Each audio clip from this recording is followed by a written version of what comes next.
Alors, nous allons prendre nos Bibles ce soir dans le livre de Luc.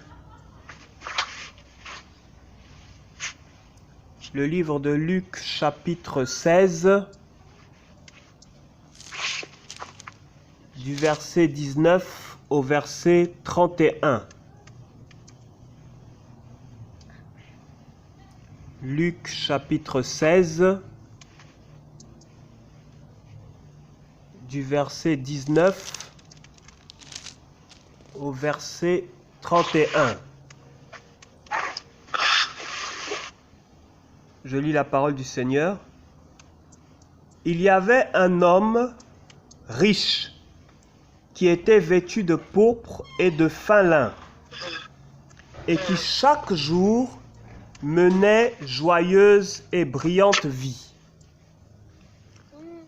Un pauvre, couvert d'ulcères du nom de Lazare, était couché à son portail. Il aurait désiré se rassasier de ceux qui tombaient de la table du riche, mais les chiens venaient lécher ses ulcères. Le pauvre mourut et fut porté par les anges dans le sein d'Abraham. Le riche aussi mourut et fut enseveli.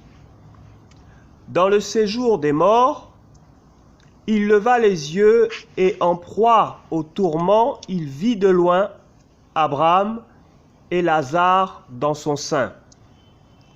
Il s'écria : « Père Abraham, aie pitié de moi et envoie Lazare pour qu'il trempe le bout de son doigt dans l'eau et me rafraîchisse la langue, car je souffre dans cette flamme. »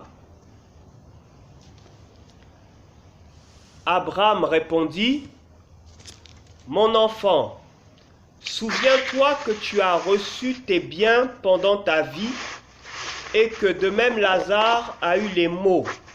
Maintenant, il est ici consolé et toi, tu souffres. En plus de tout cela, entre nous et vous se trouve un grand abîme, afin que ceux qui voudraient passer ici vers vous ne puissent le faire, et qu'on ne parvienne pas non plus de là vers nous. » Le riche dit : « Je te demande donc, Père, d'envoyer Lazare dans la maison de mon Père, car j'ai 5 frères, qu'il leur apporte son témoignage, afin qu'ils ne viennent pas aussi dans ce lieu de tourment. » Abraham répondit : « Ils ont Moïse et les prophètes, qu'ils les écoutent. » Et il dit : « Non, Père Abraham, mais si quelqu'un des morts va vers eux, ils se repentiront. » Et Abraham lui dit : « S'ils n'écoutent pas Moïse et les prophètes, ils ne se laisseront pas persuader, même si quelqu'un ressuscitait d'entre les morts. » Je relis la parole du Seigneur. Il y avait un homme riche qui était vêtu de pourpre et de fin lin et qui chaque jour menait joyeuse et brillante vie. Un pauvre, couvert d'ulcères du nom de Lazare, était couché à son portail. Il aurait désiré se rassasier de ce qui tombait de la table du riche. Même les chiens venaient lécher ses ulcères. Le pauvre mourut et fut porté par les anges dans le sein d'Abraham. Le riche aussi mourut et fut enseveli. Dans le séjour des morts, il leva les yeux et en proie au tourment, il vit de loin Abraham et Lazare dans son sein. Il s'écria : « Père Abraham, aie pitié de moi et envoie Lazare pour qu'il trempe le bout de son doigt dans l'eau et me rafraîchisse la langue, car je souffre dans cette flamme. » Abraham répondit, « Mon enfant, souviens-toi que tu as reçu tes biens pendant ta vie et que de même Lazare a eu les maux, mais maintenant il est ici consolé et toi tu souffres. En plus de tout cela, entre nous et vous se trouve un grand abîme, afin que ceux qui voudraient passer d'ici vers vous ne puissent le faire, et qu'on ne parvienne pas non plus de là vers nous. » Le riche dit, « Je te demande donc, Père, d'envoyer Lazare dans la maison de mon père, car j'ai 5 frères, qu'il leur apporte son témoignage afin qu'ils ne viennent pas aussi dans ce lieu de tourment. » Abraham répondit, « Ils ont Moïse et les prophètes qui les écoutent. » Et il dit, « Non, Père Abraham, mais si quelqu'un des morts va vers eux, ils se repentiront. » Et Abraham lui dit, « S'ils n'écoutent pas Moïse et les prophètes, ils ne se laisseront pas persuader, même si quelqu'un ressuscitait d'entre les morts. » Je refais une dernière lecture. Il y avait un homme riche qui était vêtu de pourpre et de fin lin et qui chaque jour menait joyeuse et brillante vie. Un pauvre couvert d'ulcères, du nom de Lazare, était couché à son portail.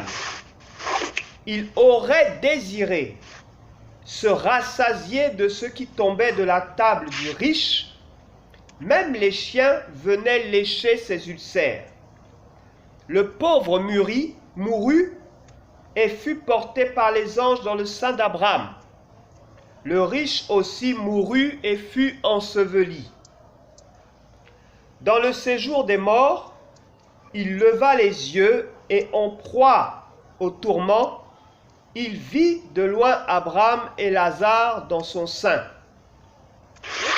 Il s'écria, « Père Abraham, aie pitié de moi et envoie Lazare pour qu'il trempe le bout de son doigt dans l'eau et me rafraîchisse la langue, car je souffre dans cette flamme. » Abraham répondit, « Mon enfant, souviens-toi que tu as reçu tes biens dans ta vie, pendant ta vie, et que de même Lazare a eu les maux.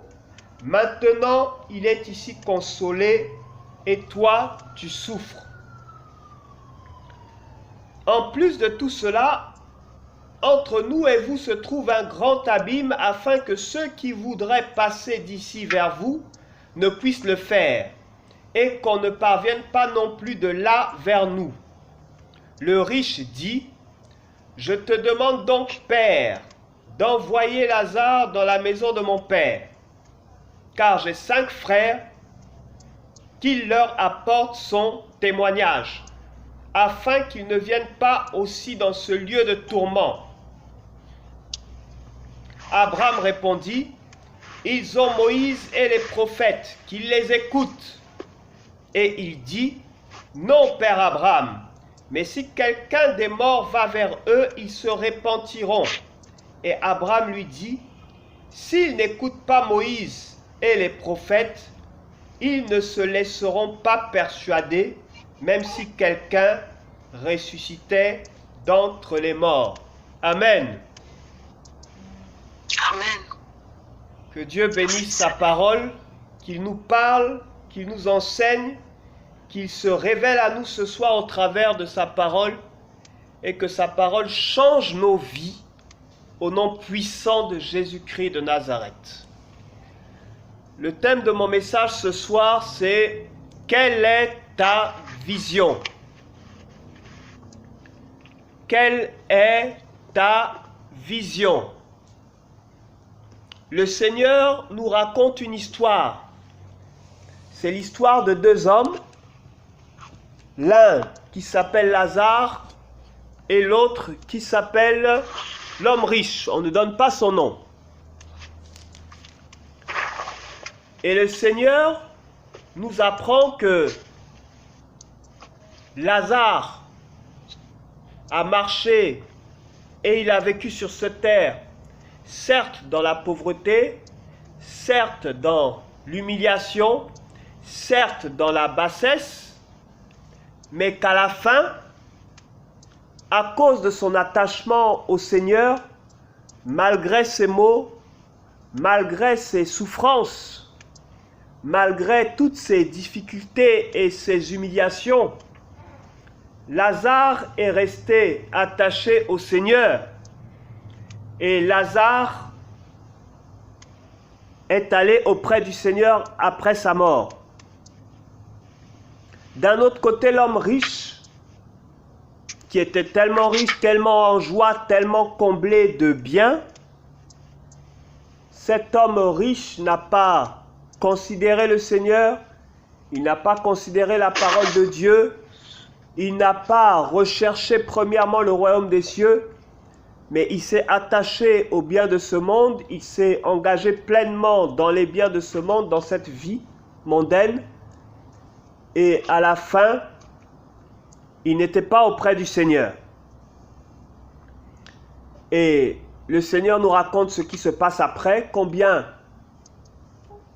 le riche qui a été comblé sur cette terre souffre après sa mort et combien Lazare qui n'a rien eu, quasiment rien eu,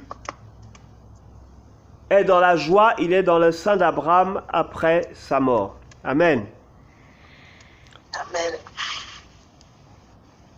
Mais ce qui marque dans cette histoire aussi, c'est la vision de Lazare. La Bible nous dit que Lazare aurait aimé se rassasier des miettes du reste qui tombait de la table du riche. La Bible nous dit que Lazare était assis devant le portail du riche.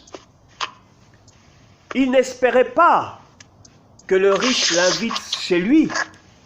Il n'espérait pas que le riche lui fasse des dons.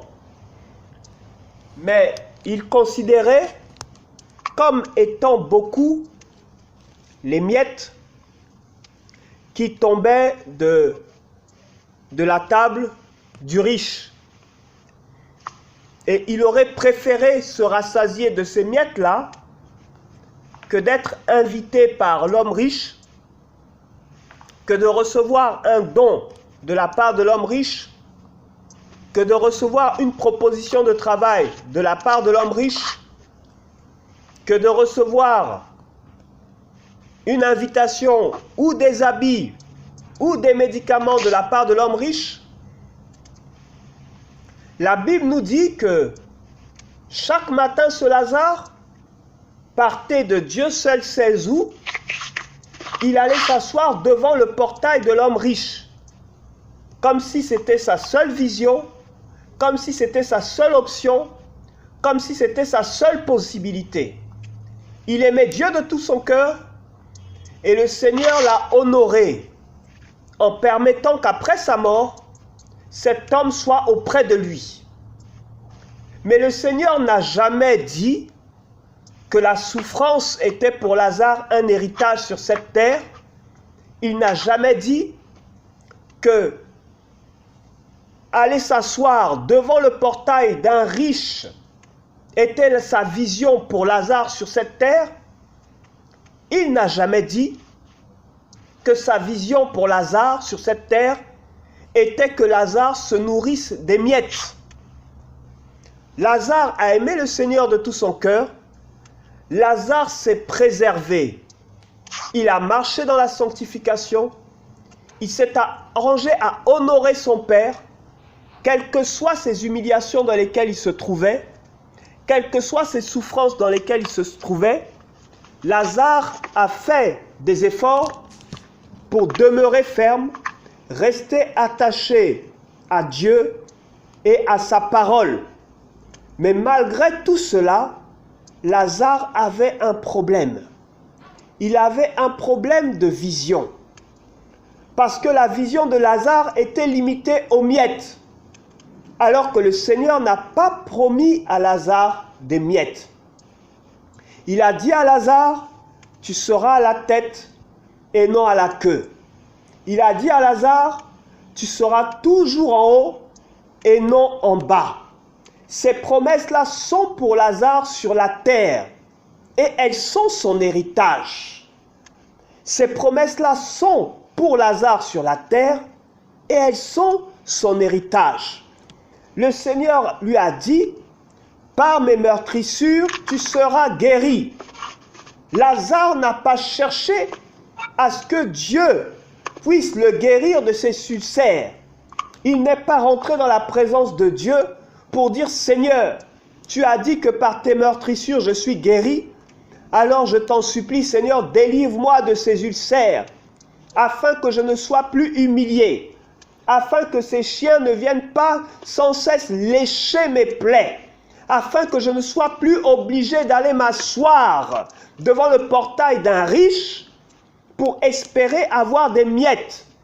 Seigneur, guéris-moi, afin que je me lève, que je puisse être libre de travailler, libre de me marier, libre de fonder une famille, libre de te servir, libre de témoigner de ce que tu peux prendre un homme qui est pauvre et malade et que tu peux le guérir et lui donner au moins de quoi manger.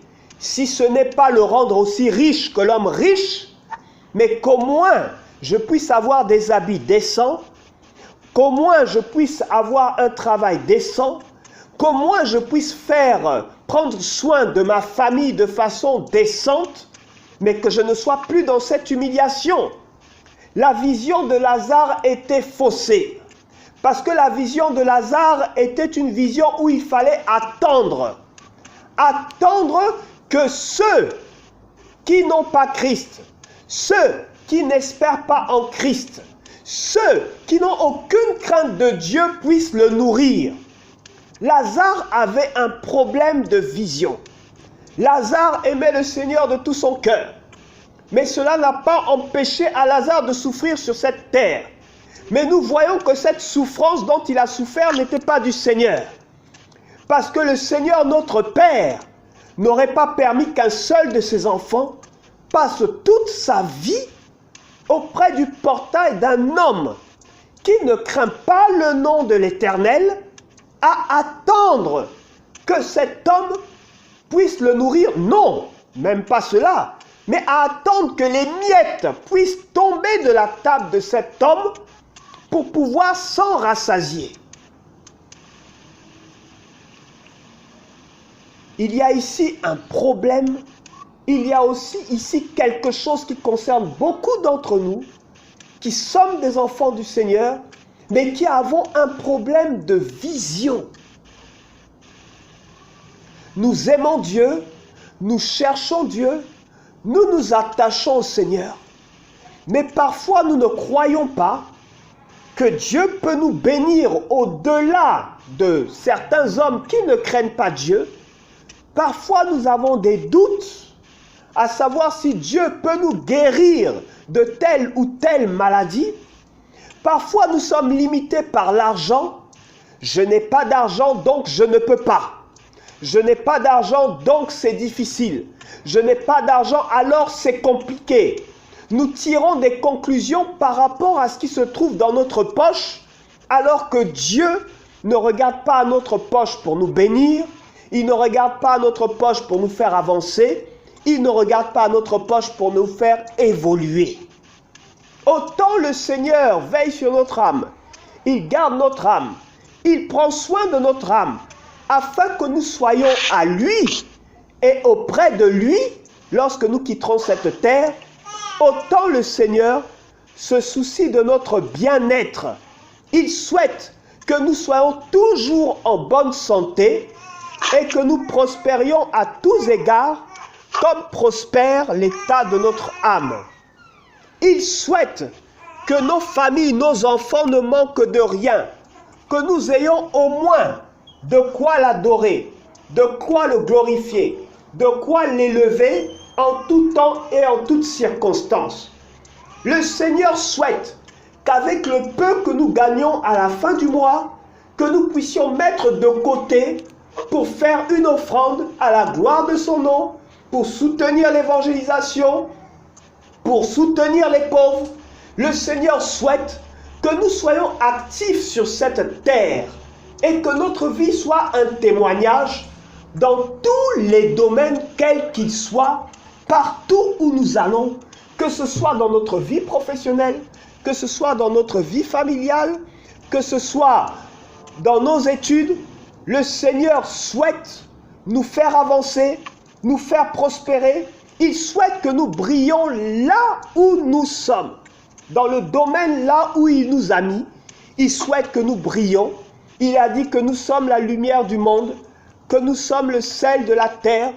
Il veut que là où nous soyons, nous puissions briller afin que les hommes reconnaissent que nous avons un Dieu qui peut nous guérir de toute forme de maladie, un Dieu qui prend soin de nos enfants, qui peut leur accorder de bons résultats scolaires, un Dieu qui enrichit aussi pour certains, qui peut donner 2, 3, 4, 5, 6 avions, pourquoi pas, selon la grâce qu'il fait à chacun.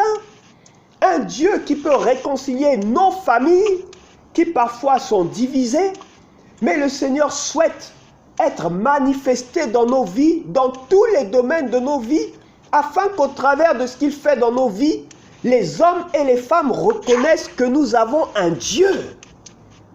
Mais nous ne pouvons pas nous asseoir comme Lazare, attendre que les choses se passent. Béni soit le Seigneur, le Dieu de Lazare, qui a gardé son âme, qui a eu pitié de lui, qui l'a pris auprès de lui et qui l'a fait asseoir auprès de lui. Mais sur cette terre, Lazare a eu un problème. Il est passé à côté de ce qu'il aurait pu avoir, de ce que Dieu lui avait réservé. S'asseoir au pied, au portail d'un riche n'est pas l'héritage de Lazare sur cette terre. Et ce n'est encore moins la vision de Dieu pour Lazare sur cette terre. Ce que Dieu veut, c'est que son nom soit glorifié dans nos vies. Ce que Dieu veut, c'est qu'au travers de nos vies, il soit connu comme le Dieu qui relève, le Dieu qui fortifie, le Dieu qui bénit, le Dieu qui réconcilie, le Dieu qui met dans nos cœurs son amour. Mais si nous sommes attentistes, si nous ne sommes pas actifs, si nous ne nous levons pas pour lever les yeux vers le ciel et pour chercher à voir quelle est la vision du Seigneur pour notre vie, comment Dieu agira-t-il? Comment Dieu se manifestera-t-il? Comment Dieu opérera-t-il? Si notre vision se tourne vers le bas, vers le sol, vers le miette, vers ce qui est petit, comment le Saint-Esprit de Dieu peut nous révéler ce qui est grand, peut nous montrer ce qui est grand, si nous ne levons pas les yeux vers son trône, afin que le Seigneur qui est clair, nous éclaire, qui nous ouvre l'esprit, afin que nous comprenions ce qui vient de lui, afin que nous comprenions ce qui est à lui, afin que nous soyons dirigés et orientés selon sa vision. Tout ce que Dieu veut nous donner, tout ce que Dieu peut nous donner, tout ce que Dieu a l'intention de nous donner, il nous le montre, il nous le dit, il nous le montre. Cela dépend de notre vision, de notre manière de voir, de notre manière de comprendre. Il dit à Gédéon, vaillant héros. Vaillant héros. Et Gédéon dit, moi, je suis le plus jeune de la famille de mon père. Je suis le plus petit dans la maison de mon père. Et ma famille est la plus pauvre de ma tribu. Je ne peux pas être un vaillant héros. Gédéon se considérait comme pauvre d'une famille de pauvres et le plus petit d'une famille de pauvres. Or, le Seigneur l'appelle vaillant héros.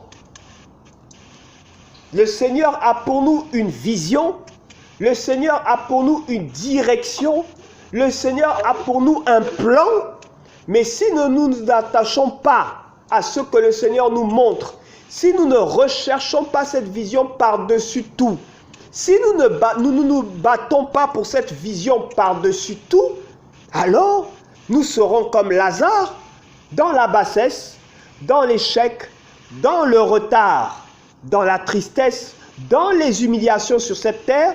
Certes, nous irons au ciel si nous nous attachons au Seigneur, mais encore, pourvu que la pauvreté n'ait pas raison de nous, et que la pauvreté ne nous pousse pas à murmurer contre Dieu, à nous fâcher contre Dieu, à rétrograder, à lâcher la main du Seigneur parce que nous sommes découragés, parce que nous sommes dans le tourment, pourvu que cette pauvreté-là n'ait pas raison de nous. Mais le Seigneur a une vision tellement grande pour nous, mes frères, tellement grande pour nous, que Dieu nous ouvre les yeux, afin que nous voyions ce qu'il veut faire de nous. Dieu merci, le ciel est à nous, le Seigneur a vaincu. Il garde nos corps, il garde nos âmes, et il a le pouvoir de garder le dépôt qu'il a mis en nous, afin que nous soyons auprès de lui. Mais quelle vie vivons-nous sur cette terre? Quelle vie vivons-nous sur cette terre? Est-ce que nous la vivons selon l'Esprit de Dieu et selon la direction du Saint-Esprit? Ou est-ce que nous la vivons comme Lazare? Si le Seigneur s'était comparé comme à Lazare, ou avait fait comme Lazare lorsqu'il était sur cette terre, mais l'évangile n'aurait jamais été propagé jusqu'aux extrémités de la terre. Mais chaque jour, le Seigneur Jésus traversait, il marchait, il traversait les villes, il allait de ville en ville, prêcher l'évangile, guérir les malades. Il portait la vision de son Père. Et il a porté la vision de son Père jusqu'aux extrémités de la terre, au travers de ses apôtres, au travers de son Église. Jusqu'à ce jour, nous parlons du Seigneur. Parce que chaque matin, il s'est levé et il s'est battu pour la volonté de son Père afin d'accomplir la vision de son Père. Mais il n'a pas attendu d'être nourri, d'avoir un minimum de nourriture. Parce que la vision de Lazare sur cette terre, c'était manger, c'était sa maladie, c'était être guéri, c'est tout ce qu'il importait.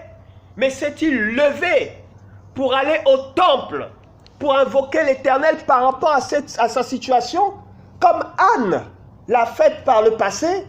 Cette femme s'est levée, elle est allée pleurer auprès de son père pour lui dire: Seigneur, si tu me donnes un fils, je t'en ferai don. Cette femme était humiliée chaque année dans son foyer. Sa rivale la martyrisait dans le foyer. Mais elle ne s'est pas laissée martyriser. Elle ne s'est pas laissée faire. Elle est allée parler à son père, elle est allée parler à son Dieu. Elle est allée pleurer devant le Père. Et le Seigneur lui a fait grâce en son temps. Elle a eu un fils.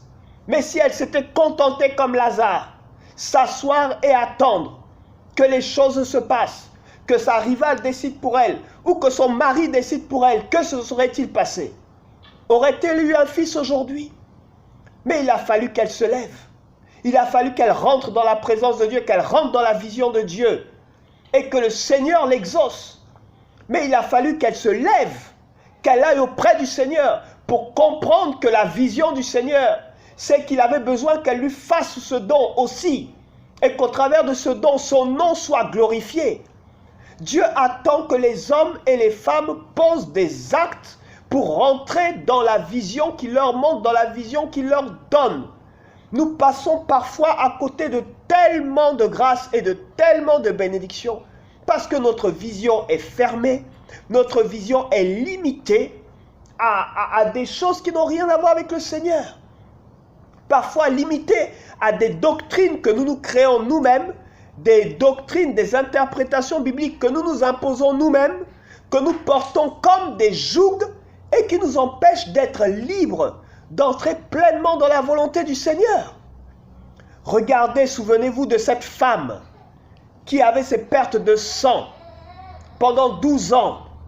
Mais si elle s'était enfermée dans la loi qui dit qu'une femme qui a des pertes de sang est impure pendant toute la période où elle a ses pertes de sang, mais elle ne se serait jamais levée pour aller toucher le pan du Seigneur et recevoir sa guérison.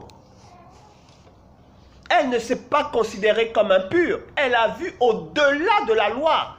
Elle n'a pas pris la loi pour s'imposer des choses qui pouvaient l'éloigner de sa guérison, l'éloigner de son Seigneur qu'elle a connu. Elle a entendu parler du Seigneur qui guérit et elle a foncé. Mes frères et sœurs, ne soyons pas des Lazare. Soyons des Lazare selon la vision qu'il avait du ciel. Car il y est entré. Et il est allé dans le sein d'Abraham. Mais ne soyons pas des Lazare par rapport à la vision qu'il avait sur cette terre. Réveillons-nous.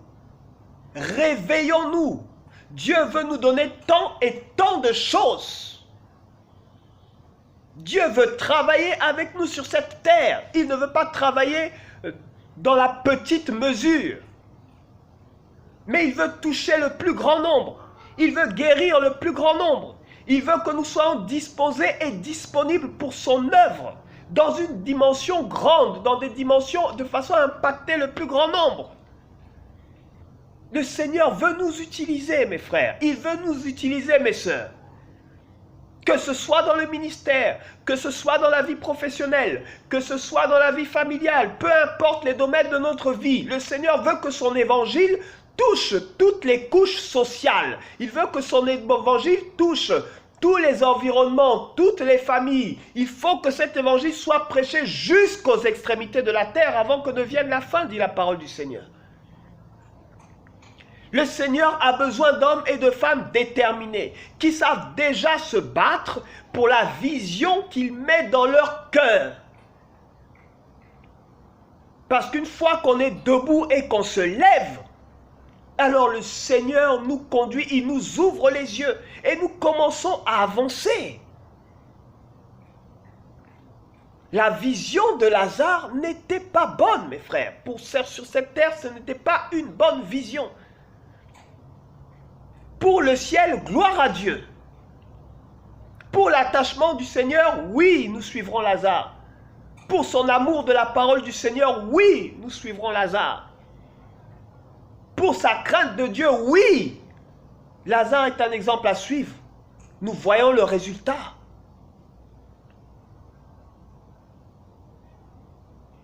Mais pour ce qui est de la marche sur cette terre, Lazare n'a pas su comment marcher sur cette terre. Le Seigneur a dit, cherchez premièrement le royaume des cieux et tout le reste vous sera donné par-dessus. Il n'a pas dit que vous n'aurez pas de reste. Lazare a cherché premièrement le royaume des cieux. Mais le reste, a-t-il eu une famille? A-t-il eu des enfants? A-t-il laissé un héritage? C'est vrai, le Seigneur nous dit que tous ne sont pas appelés à se marier, selon la parole du Seigneur. Mais a-t-il vécu heureux? Est-ce une vision que chaque jour d'attendre qu'un autre homme puisse te nourrir, assis à son portail, comme n'ayant pas de maison, en train de se disputer le peu qui tombe de la table du riche avec des chiens? Avec des chiens. Est-ce que le Seigneur a fait de nous des hommes, des femmes, du même niveau que des animaux? Réveillons-nous. Réveillons-nous. Le Seigneur donne à chacun une vision claire et précise. Il donne à chacun un don pour servir sur la terre, pour œuvrer sur la terre. Dans le ciel, nous n'aurons pas besoin de dons de guérison. Il n'y a pas de malade dans la présence du Seigneur. Aurons-nous besoin de prêcher la parole de Dieu dans le ciel? Nous serons dans sa présence. Si quelqu'un devra prêcher lorsque nous serons au ciel, ça sera lui.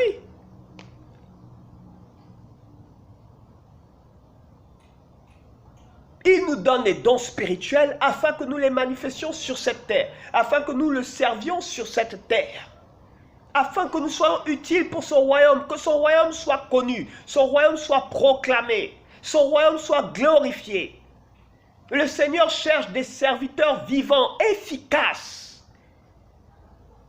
Il cherche des personnes déterminées, comme cette veuve qui est allée appeler ce juge unique pour réclamer justice.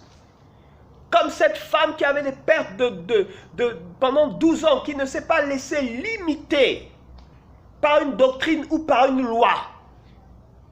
Elle n'a regardé qu'à Jésus, les yeux fixés sur Jésus. Pas les yeux fixés sur les miettes qui tombent de la table du riche. Pas les yeux fixés sur les miettes qui tombent de la table d'un riche, quel qu'il soit. Sa vision n'était pas seulement la nourriture.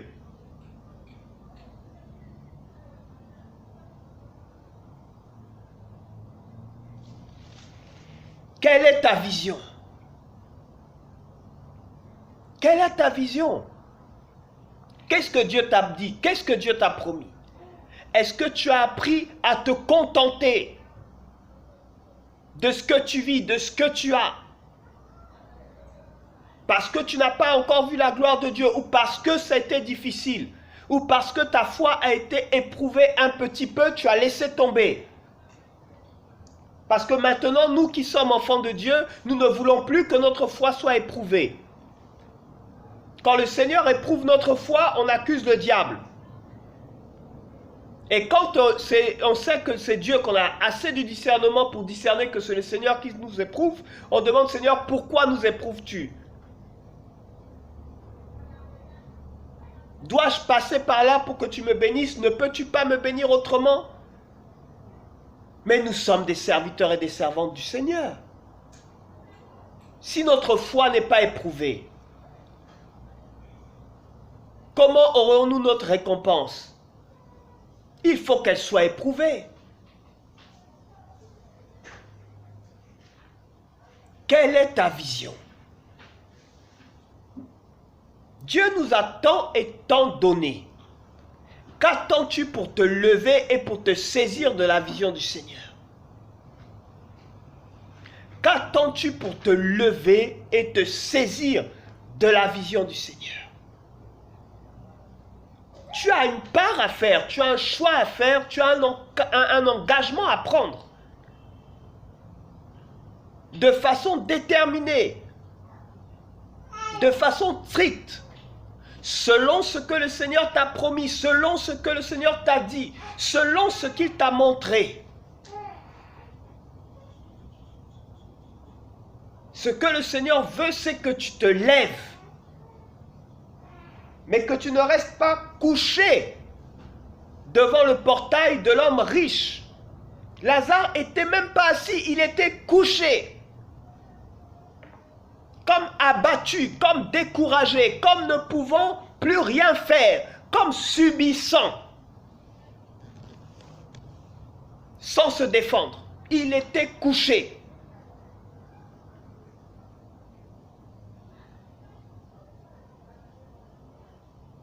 Combien de fois le Seigneur Jésus s'est-il couché tout le temps qu'il a marché sur cette terre? Il y a des nuits où le Seigneur ne dormait pas. Parce qu'il disait qu'il faut que je fasse le travail de mon Père. Il travaillait sans cesse à poursuivre la vision que son Père avait mis dans son cœur. Quelle est la vision que ton Père a mis dans ton cœur? Dans ta vie professionnelle, quelle est cette vision? Dans tes affaires, quelle est la vision que le Seigneur a mis dans ton cœur? Lève-toi et bats-toi, saisis-toi de cette vision et commence à prier. Si c'est une affaire que tu n'as pas d'argent pour démarrer, mais commence à prier.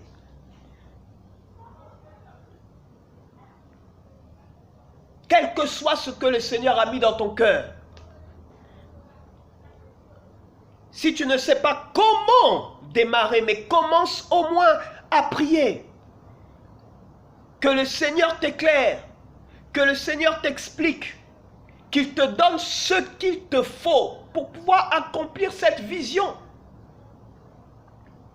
De sorte qu'en arrivant auprès de lui, non seulement tu sois dans sa présence comme Lazare, mais que tu puisses aussi lui présenter ce que tu as pu faire avec les dons qu'il t'a donnés, avec tout ce qu'il t'a donné, son esprit, ses dons spirituels. Voilà, Seigneur, tu m'as donné des talents, j'ai investi, j'ai multiplié, voilà ce que ça m'a rapporté.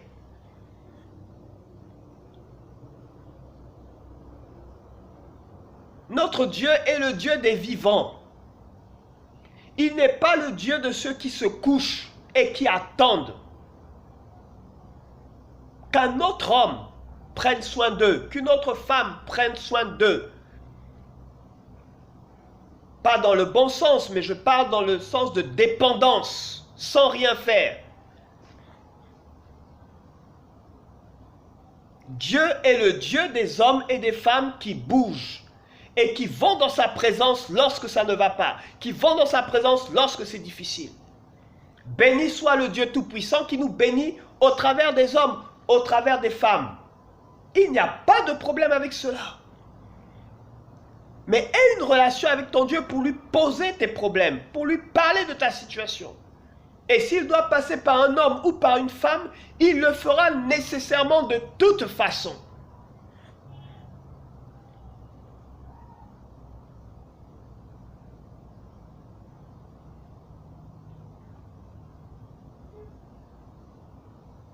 Mais ne restons pas là à attendre que les choses se passent comme Lazare a attendu. Parce que les choses ne se passeront pas. La vision que Dieu t'a donnée, il attend de toi que tu poses des actes. Il attend de toi que tu agisses selon cette vision. Il attend de toi que tu travailles à cette vision.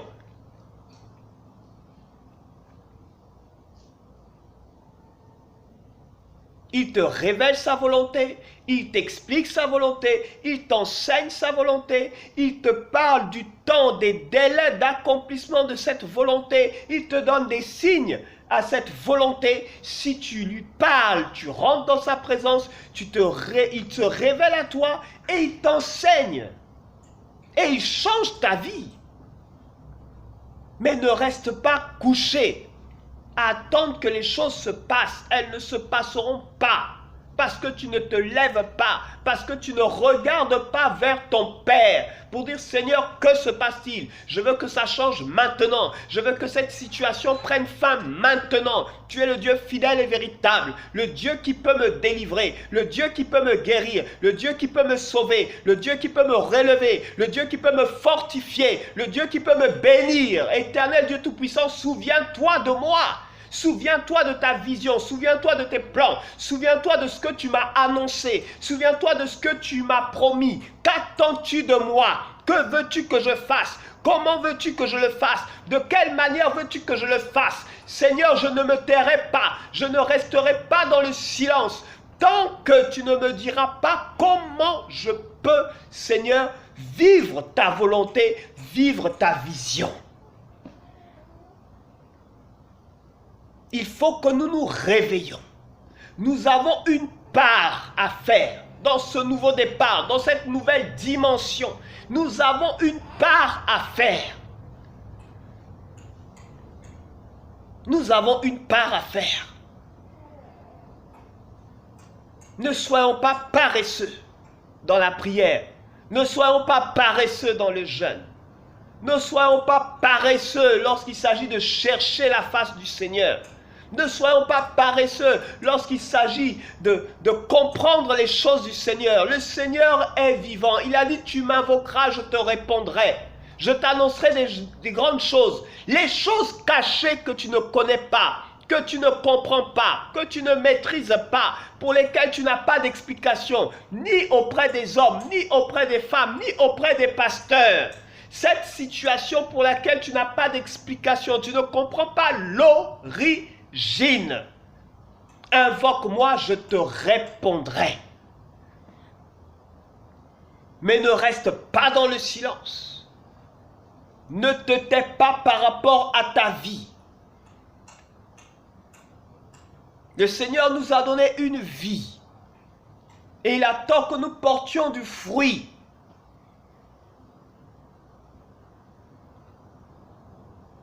Il a fait de nous ses enfants. Ce n'est pas nous qui l'avons choisi, c'est lui qui nous a choisis. En Christ, avant la fondation du monde, il nous avait choisis. Et le Seigneur fait toujours toutes choses pour un but. Il nous a choisis pour un but. Et il a mis dans nos cœurs sa vision. Il a mis dans nos cœurs sa volonté. Dieu nous a donné des talents, il nous a donné des dons. Des dons spirituels. Des dons naturels. Pour la couture. Pour parler plusieurs langues. Des compétences professionnelles spécifiques. Il nous a donné tellement de dons. Autant spirituels que naturels. Afin de pouvoir le servir. Là où nous sommes. À l'église. En dehors de l'église. Dans le quartier. Dans les associations. Certains ont une vision pour créer des fondations.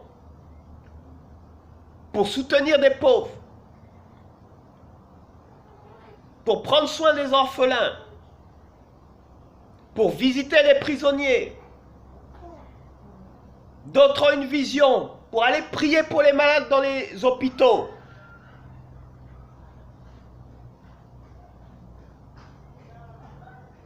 À certains, ils donnent une vision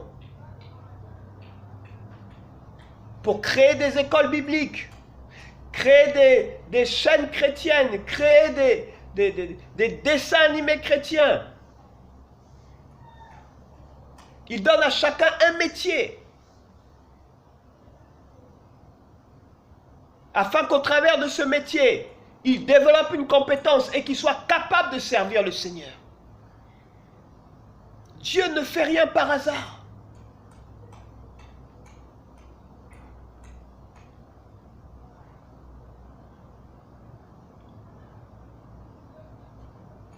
Nous avons notre destinée, le ciel.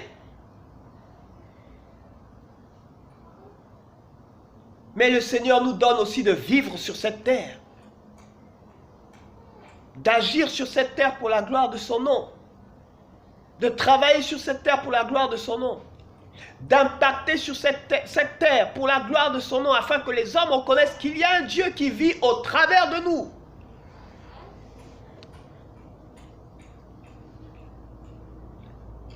Ne soyons pas paresseux, frères et sœurs. Ne soyons pas paresseux, réveillons-nous. Il n'y a rien de facile dans le Seigneur. Béni soit le Dieu de Lazare qui est auprès du Seigneur.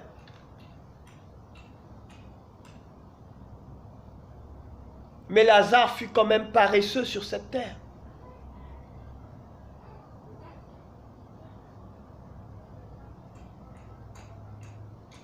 Béni soit-il, il est auprès du Seigneur. Mais a-t-il bénéficié et a-t-il joui de tout ce que le Seigneur voulait lui donner sur cette terre?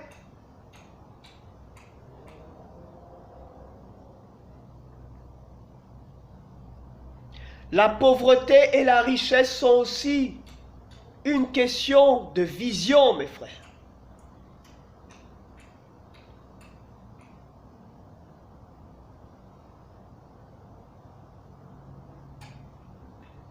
Aux uns, Dieu donne d'être multimilliardaires. Aux autres, Dieu donne d'être milliardaires. Aux autres, à certains, Dieu donne d'être millionnaires. À d'autres, des centaines de mille. La parole du Seigneur dit que oui, certainement, nous aurons toujours les pauvres avec nous.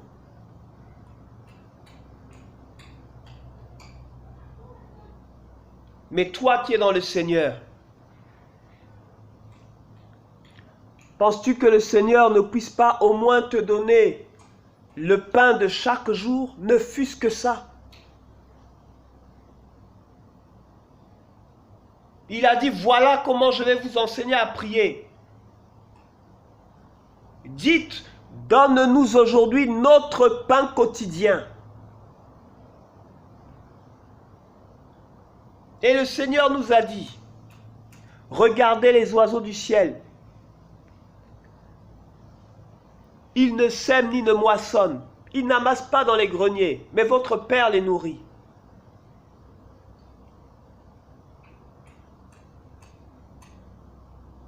Mais est-ce que cela veut dire que nous devons nous asseoir et attendre que la nourriture tombe du ciel? Attendre que quelqu'un d'autre vienne pour payer les ordonnances de nos enfants lorsqu'ils sont malades?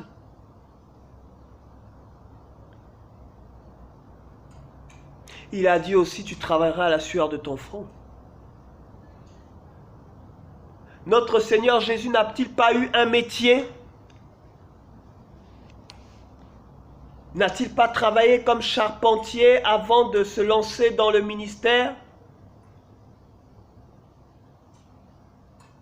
Frères et sœurs, ne soyons pas paresseux. Notre Père ne nous a pas laissés sur cette terre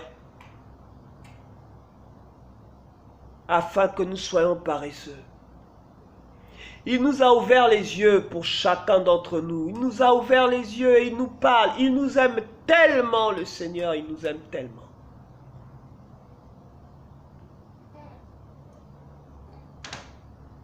Il ne fait jamais rien dans nos vies sans nous le dire, sans nous l'annoncer, sans nous l'expliquer. Et si nous ne comprenons pas, nous pouvons lui demander. Mais réveillons-nous, réveillons-nous.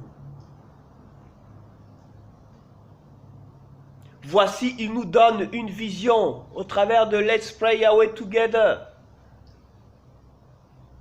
Il nous rassemble et il nous soutient chaque jour. Mais prions et battons-nous. Nous ne sommes qu'au commencement. Ne soyons pas paresseux. Prions et accrochons-nous au Seigneur.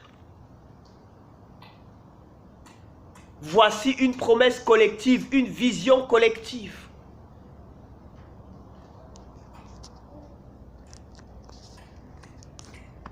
Levons-nous et travaillons à l'œuvre de Dieu.